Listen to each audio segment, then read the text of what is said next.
Israel didn't kick their regime change habit with Iraq or Libya or Syria, it seems. They need another fix. But Matt, this isn't a regime change war. It's about Iran's nuclear program. I wish that were true, but it's not. Congresswoman Marjorie Taylor Greene opined that maybe Netanyahu is so feisty about regime change in Iran because he was facing regime change in Israel. It's not being reported enough that on Thursday, they held a vote in the Knesset, and it was only by 2 votes that Netanyahu won. If he had lost, they would have had another election in Israel, and the polling shows that he would lose if an election were to occur today. That vote happened last Thursday. And then Friday, Israel attacked Iran. That's why the bombs are falling, and it seems very political. Here's how you know this isn't about Iran's nuclear program. We aren't taking these steps to force denuclearization where the threat is higher and the leaders are even crazier. Take North Korea. North Korea's nuclear program is a far greater threat to the United States than Iran's. It is not even close.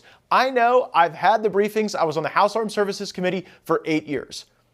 Iran has neither the bomb, the delivery system, nor the re-entry vehicle that you would need for any intercontinental ballistic missile to launch and re-enter orbit. North Korea has all 3.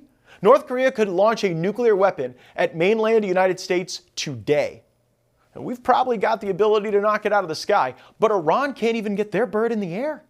Iran's Death to America chant isn't really my bag, obviously, but Kim in the Hermit Kingdom points to U.S. cities like Los Angeles and San Diego and Seattle on maps, and he openly discusses wiping off major U.S. population centers from existence. Of course, we aren't looking to drop 100 bunker busters in the mountains of North Korea. President Trump took other brilliant diplomatic steps to constrain North Korea's hostilities. And the same could be done with Iran. But Matt, Iran has kicked out IAEA inspectors. There could be portions of their nuclear program that are secret. A nuclear secret in the Middle East. How about it? If the world is interested in a secret nuclear program in the Middle East, there is a country that won't allow any international inspectors. Israel. Israel has a nuclear weapon. Did you know that? I do. They allow no inspections. They are fully secretive and clandestine about it, and the Americans are fully aware. You know what? I don't even blame Israel for this. If they want to develop a nuclear weapon, if they had the blessing to do so secretly, I'm not in judgment of that. But to drag the world into a regime change war over secret nuclear weapons, when you have secret nuclear weapons, is a bit hypocritical. President Trump is the kind of guy who never gives up on a deal. Throughout his life, he's probably made deals and made lots of money on them, even when others walked away or didn't see value in a transaction. So here's a deal. How about Iran and Israel both give up their secret nuclear weapon programs? If Trump got that deal, he wouldn't only get the Nobel Peace Prize, they'd probably name it the Trump Peace Prize forevermore.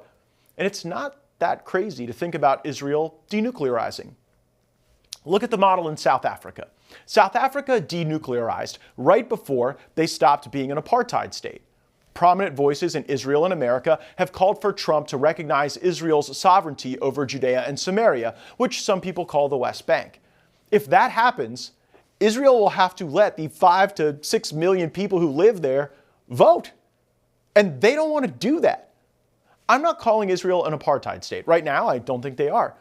But if they are ruling the West Bank, as the neocons would suggest, then the South Africa model for denuclearization is not totally off base. There's a certain bravado at the beginning of a Middle East regime change war. There's enthusiasm, bold predictions of swift victory, and usually a total misunderstanding of what happens next. And the leading voice championing regime change wars for decades has been Fox News. We must do the right thing. Saddam is evil and a threat to the world. He must go. We should have just taken 1441 and rammed it down Saddam's throat. It is dangerous to allow an evil dictator to remain in power. Now, if you want a chance that Saddam would never use those deadly weapons, that is your right in a free society, and I respect that right. But I don't want to chance that. Saddam Hussein is the largest army in the Middle East, all right? He has developed these weapons for no purpose. He doesn't need them defensively, all right? He doesn't need them at all. He's used them, as you know, all right? And he's invaded 2 other countries. But this isn't enough for you to have him removed. I think you're dead wrong. I don't think that there's any reason on this earth that that man should remain in power. In the end, Saddam will be removed from power, and the world will be a better place. Tragically, we will lose American lives, but it will be brief. We're going to find out massive evidence of weapons of mass destruction. I am confident that all those things that you predict are going to come true, and a lot of people that have been laying out the case against us are going to be very embarrassed. The Iraqi regime did not and has not disarmed. Saddam Hussein is deemed by the White House a threat to American national security, a brutal, murderous dictator, and a menace to the world. It is the hope of the administration and the goal of the war planners that disarmament and regime change be accomplished as swiftly as practical. Some number of our sons and daughters, our brothers and sisters, will give their lives for the cause of freedom. Things that we haven't seen in the past, very accurate weapons, very lethal. The Moab is a daisy cutter on steroids, and Iraq is not prepared for what's going to be thrown at them. Oh, Iraq wasn't prepared.